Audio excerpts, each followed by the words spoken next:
Hi and welcome. So in this chapter, we kick off chapter 10 of our Microeconomics 1 module, which will basically look at monopoly and imperfect competition in the market structure. So in chapter 9, we introduced the concept of the market structure. We said the market structure referred to the major organizational features of a particular market.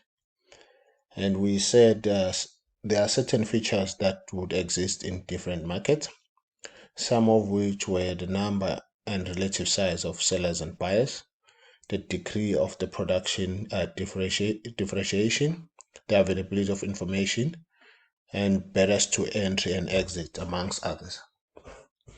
So we also use this table to outline the complete features and criteria of a market structure. And these would basically show us the difference in these criteria between perfect competition markets and monopoly markets. For instance, we said with regards to number of firms with the perfect competition, there are so many number of firms in the perfect competition, such that no firm can influence the market price, while in the monopolistic market, there is one participant or firm, and that firm is the price setter. Other differences between the two markets is that, for instance, in chapter 9, we saw that the demand curve facing the perfectly competitive firm is horizontal at the level of the market price, such that it is perfectly elastic. So under the monopoly and imperfect competition, the demand curve for the product of an individual firm slopes downwards like a normal market demand curve. So this is one of the distinguishing features of monopoly and imperfect competition. Another important feature of imperfect competition, but not monopoly, is that an individual firm can be affected by the actions of its competitors. We also showed that in the long run, perfect competition markets don't earn any profit, or rather they earn zero profit, and which is basically only normal profit, while monopolistic markets can earn a certain level of a positive economic profit. So in this chapter, we examine monopoly, monopolistic competition, and oligopoly. So the last two are usually collectively referred to as imperfect competition. So after that, we are going to do a comparison between perfect competition and other three market structures. And the last part of the chapter will briefly discuss policy with regards to monopoly and imperfect competition. The word monopoly is derived from the Greek words monos, meaning single, and polein, meaning sell.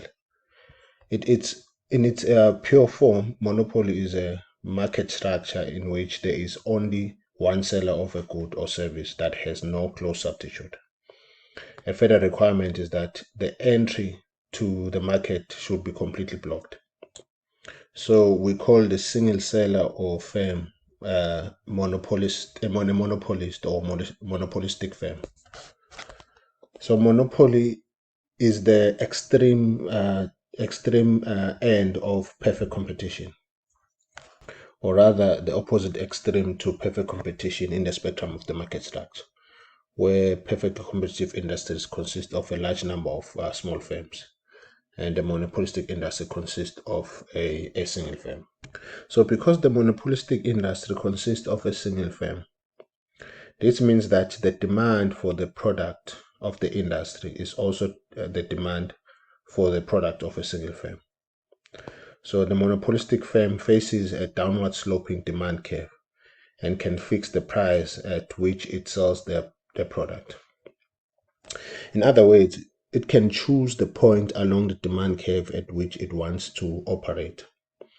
However, once it decides on the price, the quantity sold depends on the market demand.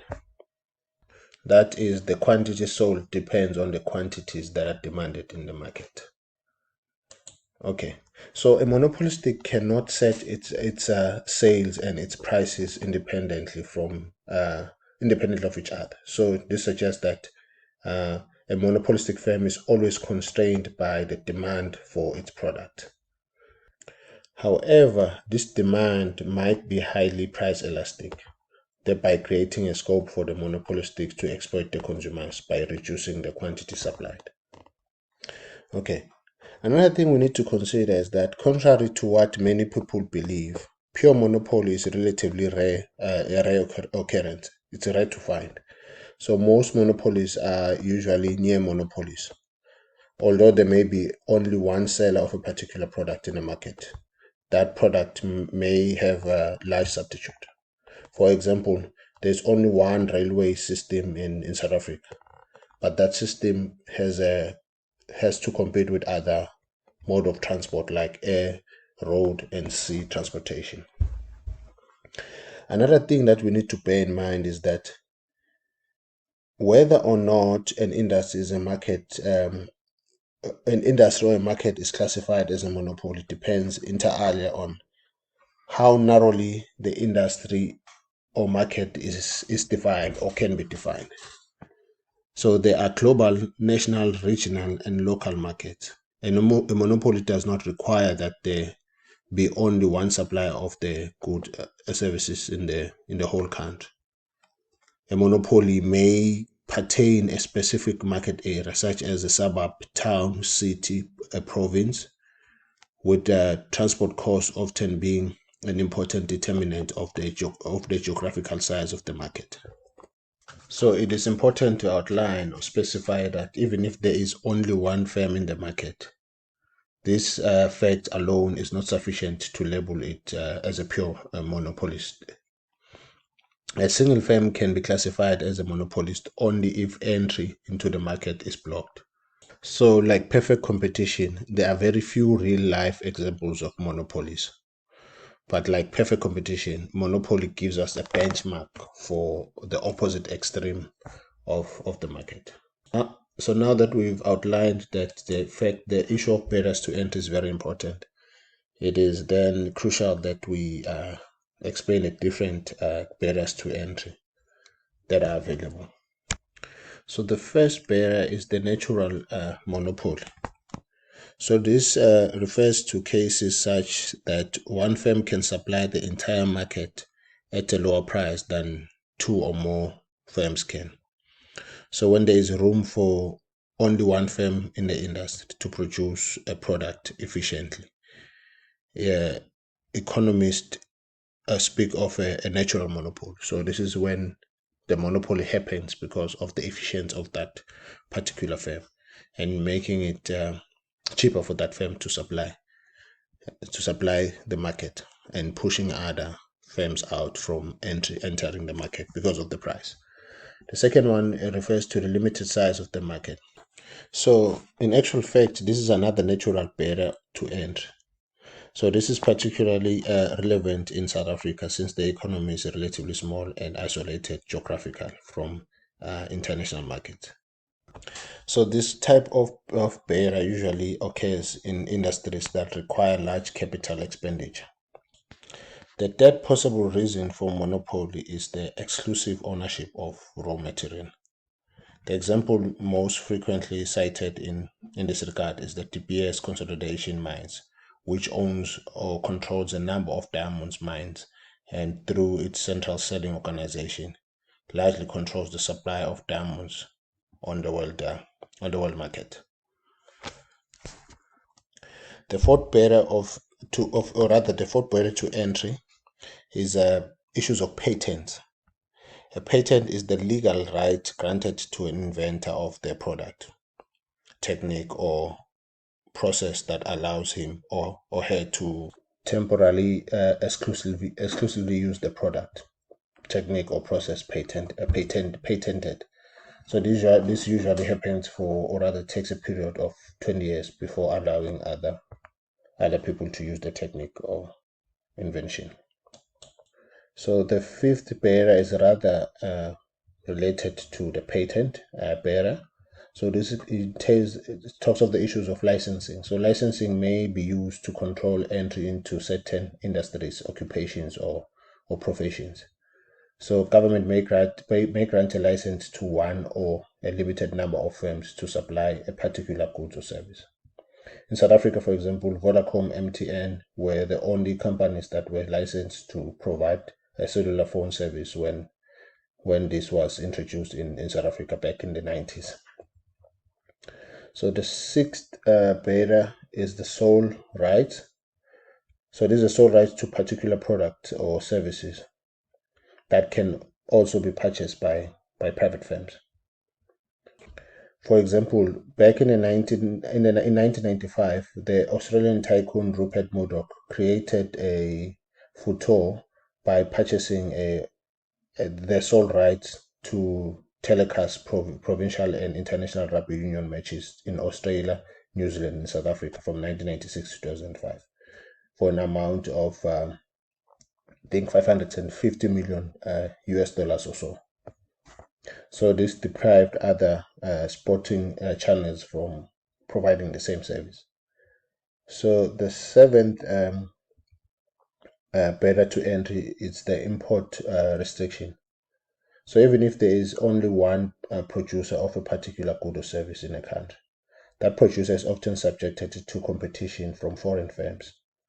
To protect themselves from important competition, or rather import competition, the domestic monopoly lobby government to impose import restrictions, such as quotas or tariffs.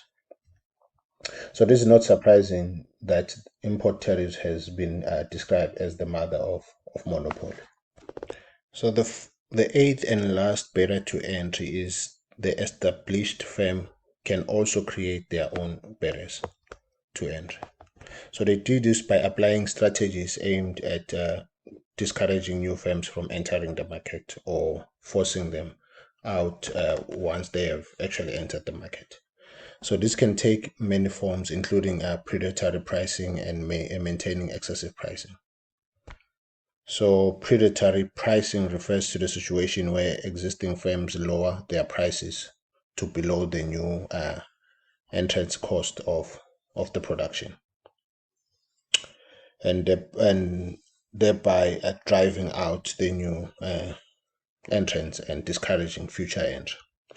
So if experience shows that prices fall drastically in a particular market every time a new firm enters the market, potentially new firms will be reluctant to enter the market because they won't maximize their profit. Another possible strategy of firms creating their own barriers is for existing firms to build up excess capacity that can be used if new firms enter the market. So if potential new firms realize that the existing firms can increase production with little effort and little additional cost, they will probably refrain from entering the market in the fear of being driven out by competitors. So with regards to equilibrium and profit maximization in the monopolistic industry, we assume that the monopolistic firm aims to maximize profit as well. So in principle, the profit maximizing decision of a monopolistic firm is exactly the same as that of any other firm. So the monopolistic firm must consider its revenue and cost structure, and will also follow the two basic rules that we explained in the previous chapter. So like any other firms, monopolist should produce where marginal revenue is equals to marginal cost, provided that average revenue is greater than the minimum average variable cost in the short run, or average total cost in the long run. Okay. So we examined the revenue structure of the monopolistic firm in the next video. So we're going to end here for now. Thank you.